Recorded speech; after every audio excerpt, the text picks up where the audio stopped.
College is a wild ride for young adults, and their mental health often suffers. This podcast addresses the inner battles many college students struggle with. You're listening to Normalize It Forward, where we have raw, unfiltered conversations about young people's biggest mental health problems, how to handle them, and how to achieve a more resilient mind. Time to get rid of those heavy burdens and focus more on self-love and care. Here is your host, Mark Lehman. Hello, everybody. My name is Mark Lehman. Welcome to Normalize It Forward, the podcast that talks openly about mental health and wellness. Boy, I got a good guest tonight. I got to tell you, I know I always say I'm super excited, but I am super excited to welcome in Shai Eubank. Shai, how are you tonight? Doing great, man. Couldn't be better, to be honest with you. Fantastic. Thank you for spending the time with us tonight. Want to intro you and tell everybody about you and some of the things that you're doing.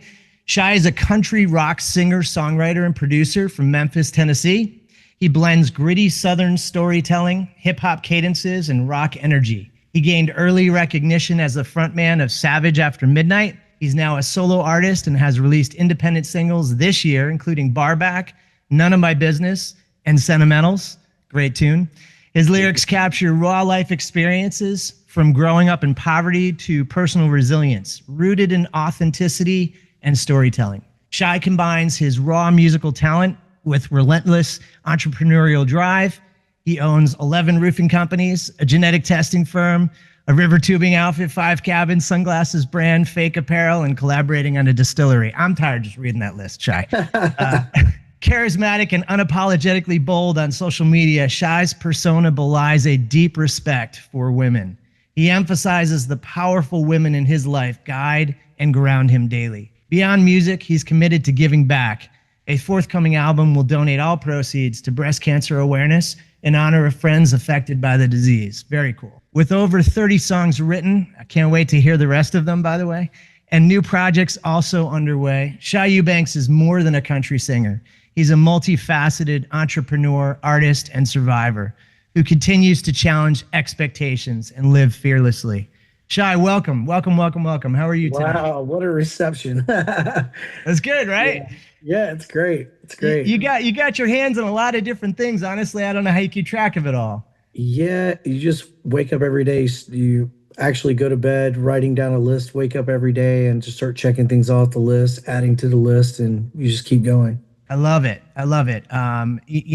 So many of my listeners are young adults. And I think, one of the areas that many kids struggle with in terms of anxiety and depression is sort of how to soothe themselves. And I've just found so many young people talking to me about music and kind of the meditative quality and the spiritual quality in some senses of music. I guess I wanted to know from an artist's point of view, how do you see music and what kind of a role does it play for you?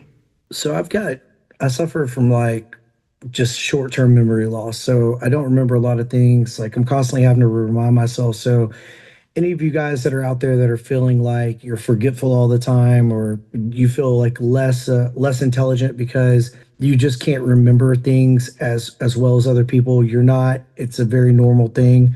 That's why, go back to what I just said, I make lists. And physically, writing things down almost tends to work a little better than voice memos, things of that nature.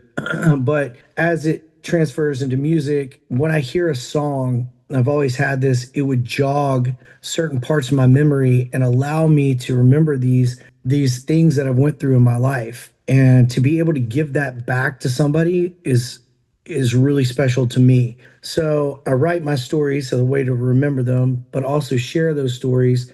And hopefully, if they impact somebody's life, then, maybe when 20 years from now, when they're riding down the street in a whole different state of mind, it can take them back to that place they once were before, whether it be happy, sad, whatever, and realize that was just a point in time, right? That didn't have to be forever. That feeling didn't last forever, So, but I think it's also good to be able to reflect. It's also good and healthy to be able to go back and to take those things that you went through, those elements, and to remember them, to remember how you got to where you are today, Yeah, I So love that. I love that. And honestly, your new song, Sentimentals, did that for me. Like it just, yeah, I really it I went through resonated. some I went through some bad stuff with that one.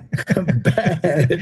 Well, the outcome's awesome. I have to say, I love that song. I love your vibe. It's how would you describe it? Country rock? Is that a good I don't know, like it's shy country.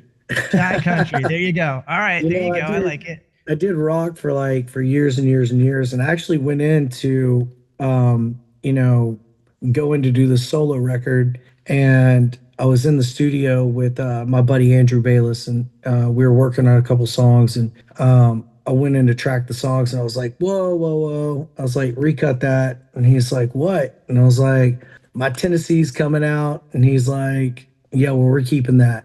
And I was like, no, like you're gonna recut that. And he's like, no, we're really keeping that. And I was like, dude, like, no. And he's like, we did this back and forth banter, and he's like, you need to lean into this more and quit avoiding it like you have been your entire life. Because when I started doing music, country wasn't like the coolest, genre to be in. It was like, rock and roll was like it. And so you kind of buried your accent, you buried your Tennessee, and like not shamefully, you just did, it was just it wasn't it. And Yep. then, fast forward to the future, I had to understand that I'm at a different point in my life, right? I'm in a point in my life where I've got a lot of stories to tell. I've got a lot of things to share. And country is a great outlet for that. Like the way that country is written, it's more storytelling. It's more fixated on the, the journey, of whatever you're going through. So when I leaned in, I just started, you know what, I'm just gonna let these songs write themselves. And as we did that, like I quit categorizing things and I quit putting things into a box and saying, oh, this is the way it's got to be country, or this is the way it's got to be whatever it might be. And started just leaning into just tell the story and make sure it fits and suits your creative outlet. Yeah, So I that's do what it's know. at. And it's sort of like what I said to you off air when we first started. Like, I don't like scripted conversations. I feel like they're artificial and I don't think they resonate with people. Your songs resonate with people. And they Thanks, resonate man. with me, and I think part of that is you're leaning in, and being honest and just being who you are. Because to me, it's like, you could come off super polished, and I just think that resonates less with people. People have seen it for so long. The all the gold chains and the running Yeah. around and like, the exuberant things. I've obtained some of those exuberant things in life, but it's not about the glitz and the glam, the flash, like it's about the rawness and about, like connection, just Yep. being honest, like you said. So I really appreciate it. I let me ask you this, because so many of my young listeners, I mean, I don't get a chance to talk to artists often. So many of my young listeners, I think, listen to the words, they listen to the music, and they're soothed by it. I guess I'm curious, if you were to talk to your young adult self, your 18, 19-year-old side, and offer some advice just in terms of life. I mean, we've lived our years past that. And I guess I'm wondering, like, what comes to mind? first thing I would say is stop closing yourself off. Um, like I was just talking about earlier, boxing yourself in, categorize, putting everything into this category, right? We're naturally we do that as human beings, but we've been taught that as kids, everything is just everything's compartmentalized almost. And when you start to understand that there is life in the gray area, there is life in the honesty of, hey, I made a mistake. Yep.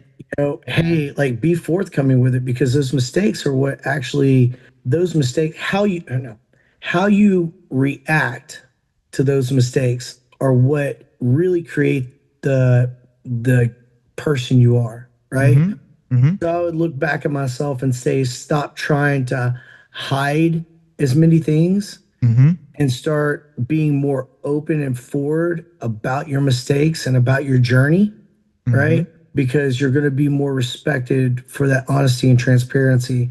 And you with because a lot of people get caught up in the cycle of of how do I describe this? We always look at the future. We always look at the past like it's better than it really was, you know? And we create this false sense of reality about the past that we've been through, right? Because maybe we don't want to go back through it emotionally or whatever it might be. But we always talk about, oh man, the 80s were better, the 90s were better, the 2000s were better. Like, you know what? Today's better because I'm alive and I'm here, you know? So, and when you start to, when you're doing that and you're getting in that pattern of not being honest and being like real about like the things that have happened, you know, when you do that, you create this false sense of reality. And then you also create this false sense of expectation of where you should be and what you should be doing. And, you know, like, oh, I'm not where I should be. You know what? You are where you should be right now, you know, but tomorrow's a new day. Like, how do you want to change that? And I think that that kind of goes back to just being honest about the reality of where you've been, you know, and stop trying to hide that piece of you. Don't be ashamed. You know, you've been through something horrific, you know, cool. You don't have to sit there and just like talk about it like openly unless you're asked, but you definitely don't need to shelter it and hide it because it's the reality of who you are and who you've become, you know, and people will respect that. Yeah, I think so. I think so. I mean, I certainly do. I think that being honest about that and leaning into it, what you come to realize is everyone's got a story, you know, and it's like that story. You know, you find that your story intersects with theirs somewhere. You know what I mean? Like you know. So I appreciate that. I think it's really, really good advice for young people to hear and to listen to.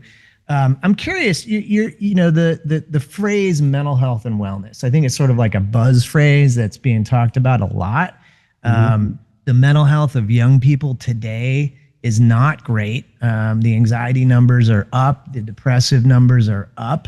I guess I wondered when you hear that phrase, mental health and wellness, what comes to mind for you? You know, because you like when you're thinking about health and wellness, those two words, you're usually thinking something physical, right? So Yep. it's something you can feel and you can decipher through because like, oh, it makes sense. I wasn't feeling well, you know?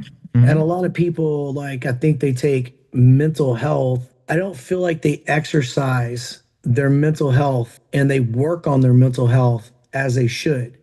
And I talk about this with like a lot of like young people that I coach, like young in business. They can be older than me, but young in business or young in, you know, whatever it is they're going through. Because 8 years ago, you know, I had $1,500 to my name, and I was driving around a 2004 Honda Accord with a headliner sagging over my head. And I decided that, you know, I was laying tile on my hands and knees, making $12 an hour, and I went from that to I've decided to make a change in my life and decided to hold myself accountable. And I think, and through that accountability, I was able to decipher certain things and stop pushing blame off onto other places, but blame back onto myself, but didn't let that blame swelter and hold me down, right? I didn't use it as a crutch. I looked at it and went, you know what? I need to be stronger than that. So I exercised that. I identified it. I exercised it. I worked on it. You know, I just sold one of my companies for 9 figures last year. And, you know, Wow. I did all Congratulations. that. I created this company to actually be able to afford to go and play music. And the same year I created the company, this roofing company, that same exact year, I signed a record deal with Sony Red. So now I'm juggling this company and everything that I ever wanted in this record deal. I had no money, right? And I was just trying to figure it out. But going back to the exercising portion, I feel like your health, you got to take care of yourself physically for your health and fitness to be great, right?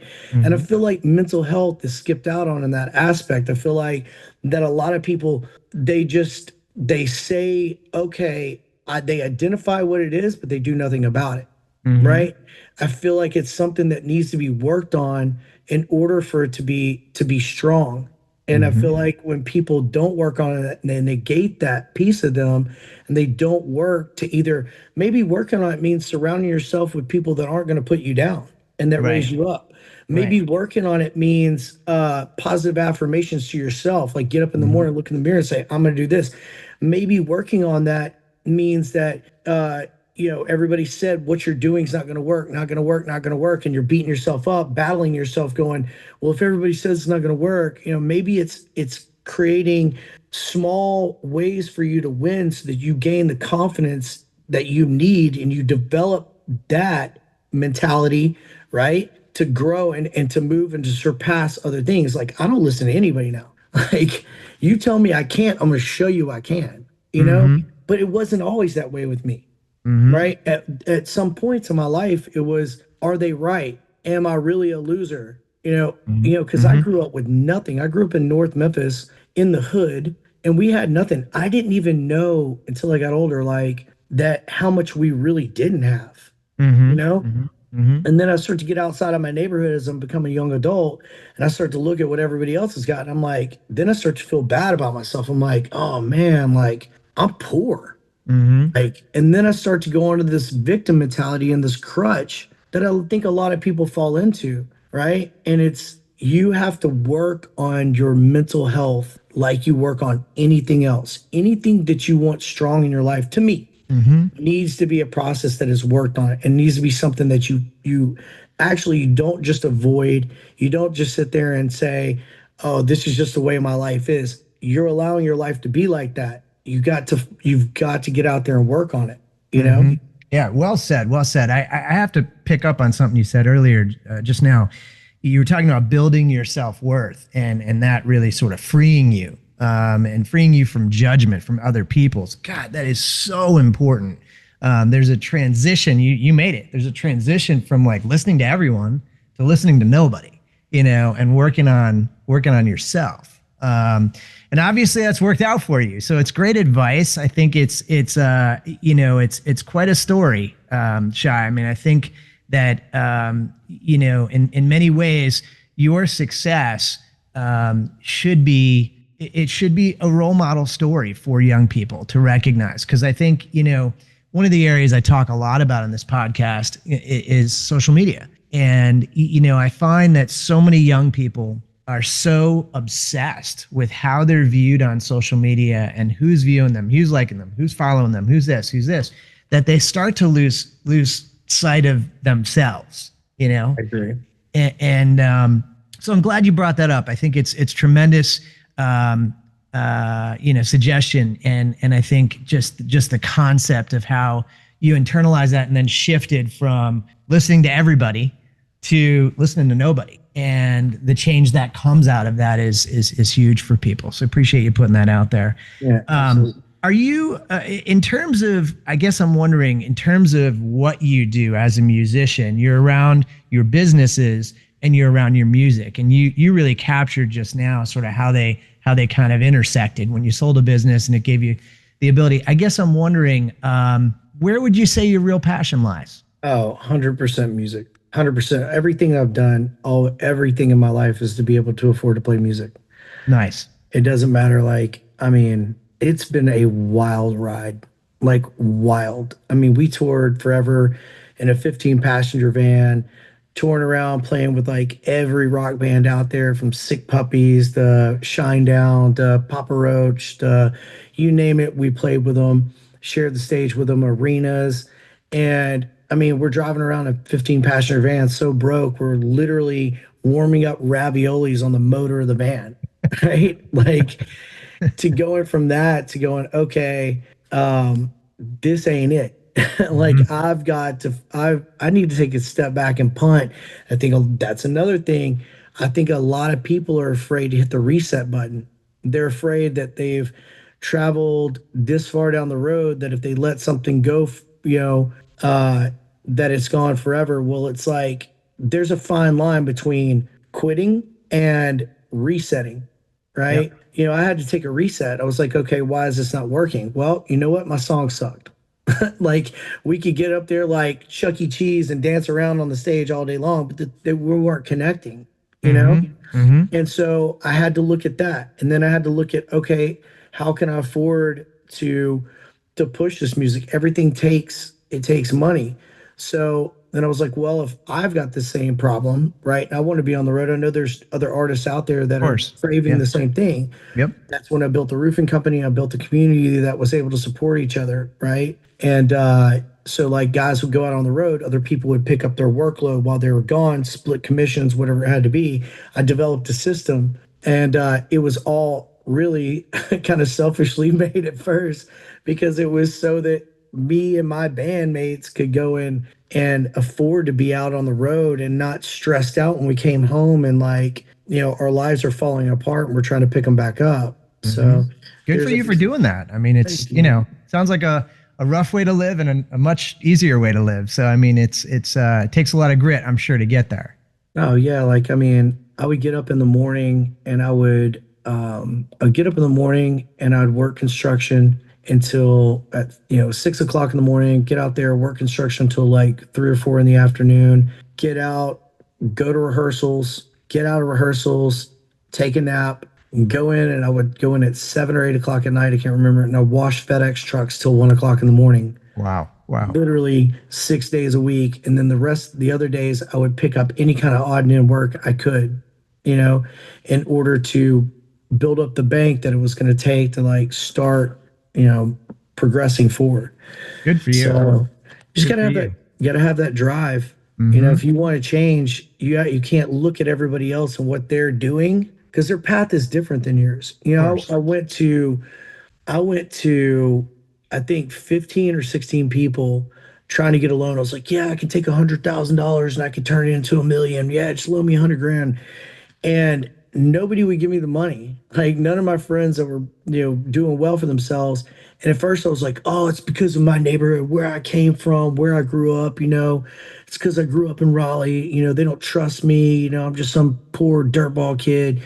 And when I stopped the victim mentality and realized, because my aunt had told me this thing, she said, if one person's saying something, it may or may not be true. If everybody's got the same story, right, then it doesn't make it true, but you should at least look into it. Everybody was denying me, right? And I had this victim mentality. I had to take a step back and go, you know what? I've never turned 100 grand into $1 million, right? There's no proof that I've done this. I'm able to accomplish this. Why should they give me their hard-earned money? So I literally went in and I figured out, okay, well, how do I get a loan? What do I need to do for that? And I worked for 2 years to afford to do it. And I put myself on a regimen. I ate off $5 a day at the same McDonald's for 2 years straight. Like literally, I did not falter from that. $5 a day, same McDonald's off that dollar menu, same one every day, 2 years straight. Most people, they start their new year, new me thing and they work for about 2 weeks and they let it go. You've got to dedicate yourself to change. Change isn't always easy. It's change. It's not always going to be comfortable.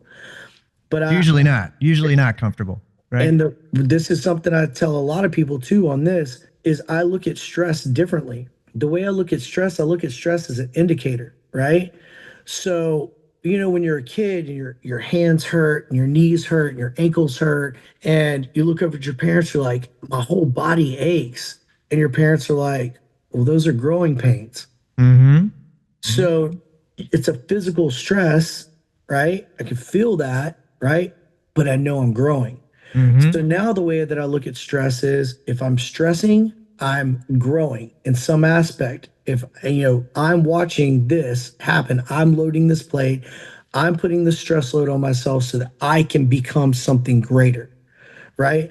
So I monitor it, and that takes a little bit of that mental stress off me, being able to identify what I'm putting myself through. Does that make sense? It makes a ton of sense. And I think it's a really great explanation for young people to hear. I mean, I think that the concept of, growth in any area is uncomfortable, and I think that your dedication, your story around commitment is admirable, certainly, but it also speaks to that's what it takes. Like if you want to truly make change doesn't happen in 2 days. It happens in 2 years, eating the dollar menu.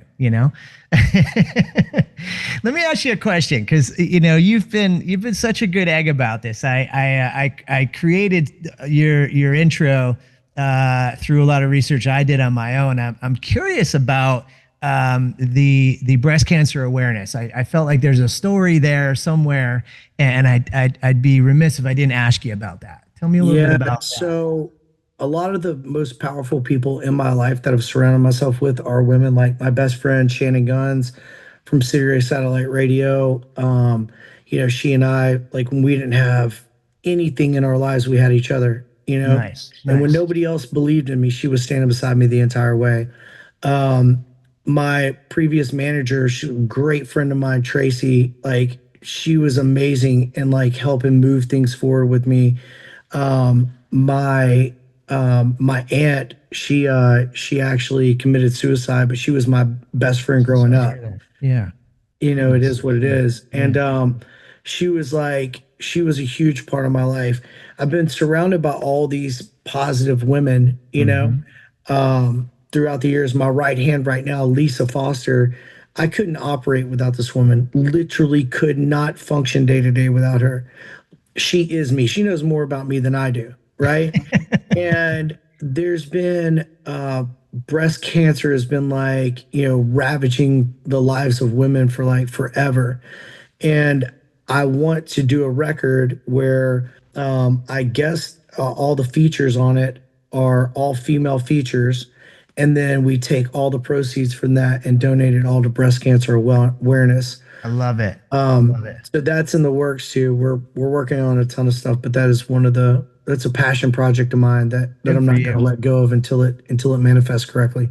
Good for you. Good for you. That's I mean, that's awesome. That's such a great description. And you've obviously had a lot of mentors, a lot of friends, a lot of family in your world that are female. So I think a wonderful um, charitable contribution to make, and awesome story.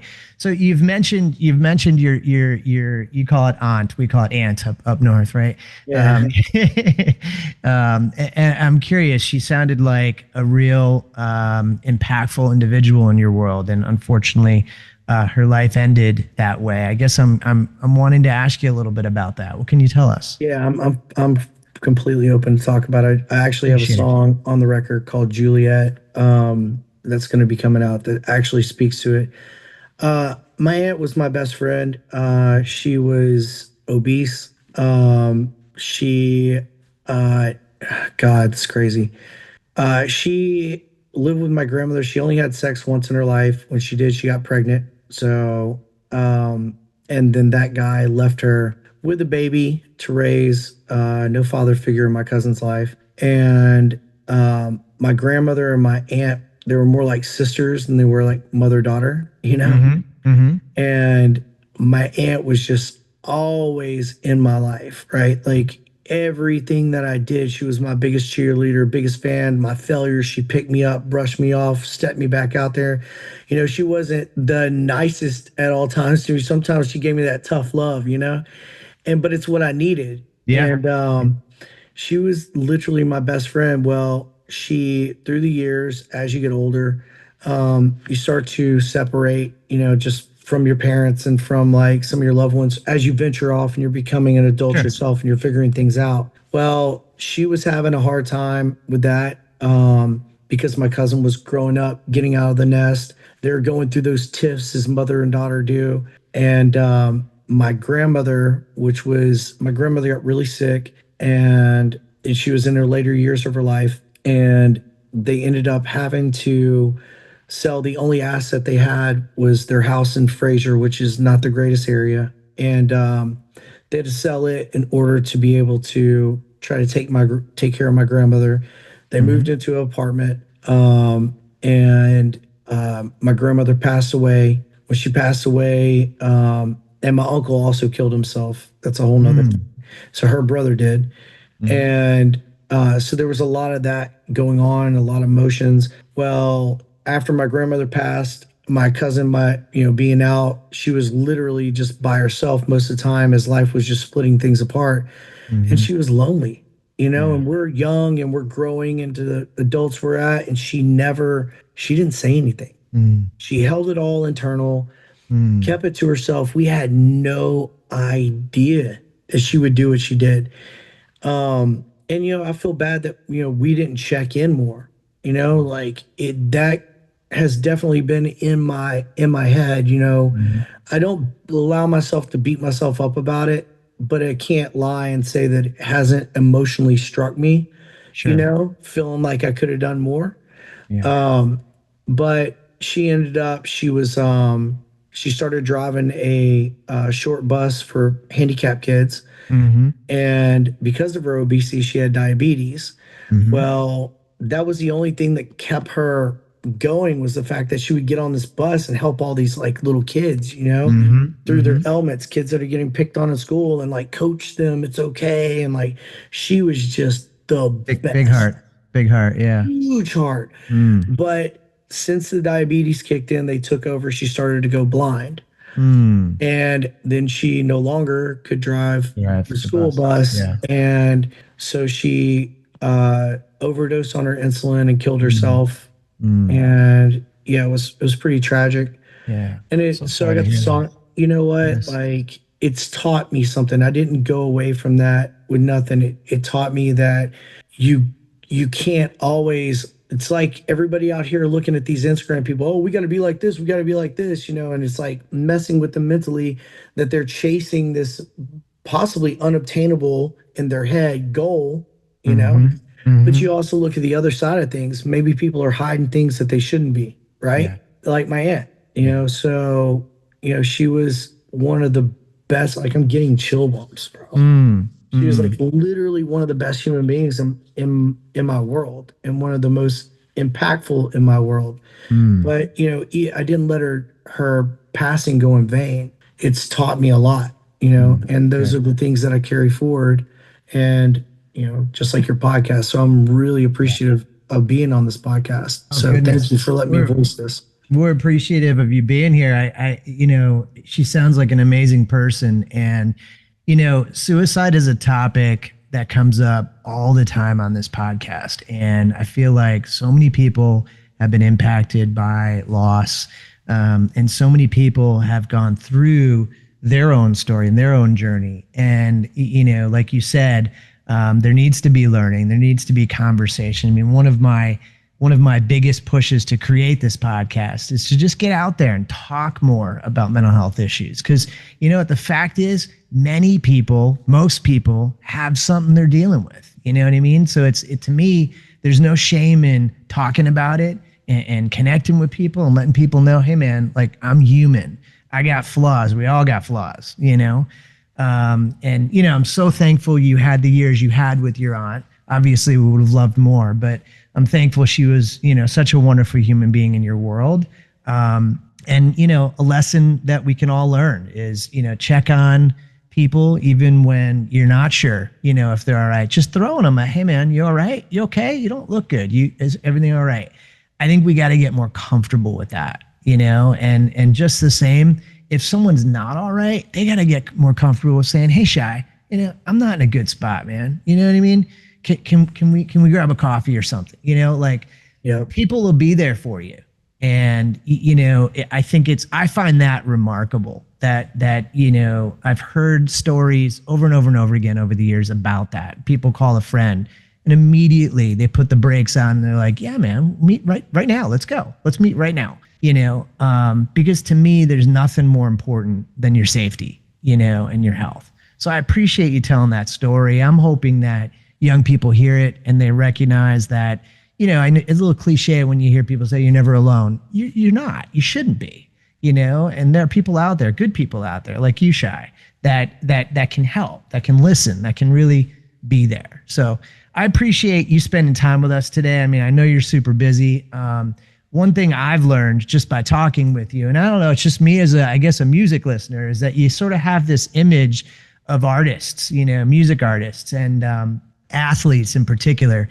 For me, I don't know why, but that they're not human, like that they don't have problems, that they don't, and then you come to find out, actually, they have just as many problems as we do, Oh boy, yeah. Right. Slew of them. I appreciate you being so just so down to earth about it. And I guess in that vein, wanted to ask, part of the conversation, normalize it forward, is me continuing to push the conversation forward, continuing to try to have good people like yourself on the show that people will be interested in. People want to hear your story. They want to hear your background. They want to learn from you. So I always ask people to nominate a friend, a coworker, a relative, someone that that you think my listeners might want to listen to. What do you think? Any thoughts? I have a business partner of mine that has a very interesting story. He comes from the streets, drug dealing and all kind of like crazy background. His dad was, part of the cartel, and he has a very interesting story and would be amazing for the podcast just so that people could really see that there's a way out. And I love it. he's gone on to do incredible things. He's got multiple businesses running. I got him when he was 23 years old. Nice. And he's a multi-millionaire now. What's his first name? Oswaldo Barajas. Oswaldo. I would Junior. love to talk to him. I would love to talk. If he's willing, I would absolutely have him on the show. Sounds amazing. Sounds like he has his own story, as we all do, Oh man, he's got a wild story, and it's like, I think that it's like it's really relatable for people. There's a lot of people out there that hide what they're doing or what they've done, and like it goes back to just that sheer honesty, and then understanding that the road you're on now isn't the road you have to be on forever. Yeah. Only you can change that. I really appreciate those words. That's a good place, I think, for us to end our conversation tonight. Great advice. Super talking to you. It's really great to listen to all your new music. Honestly, I have a huge fan up in Connecticut here. Can't wait for the rest of the songs to come out so we can all listen to them. Let's go. Shai, thanks again. Have a great evening. All right. Take care, my friend. Yeah. Later. Bye. That's all for this episode of Normalize It Forward. May this conversation serve as a reminder that you are never alone in facing your mental health struggles. There are always people who can help. To dive even deeper into our journey of normalizing one of the biggest issues young people face, check out more episodes of the show at youareheard.com. It's UAREHEARD.com. Continue gaining access to the right tools, the best resources, and the most insightful advice to achieve positivity, mindfulness, and genuine happiness.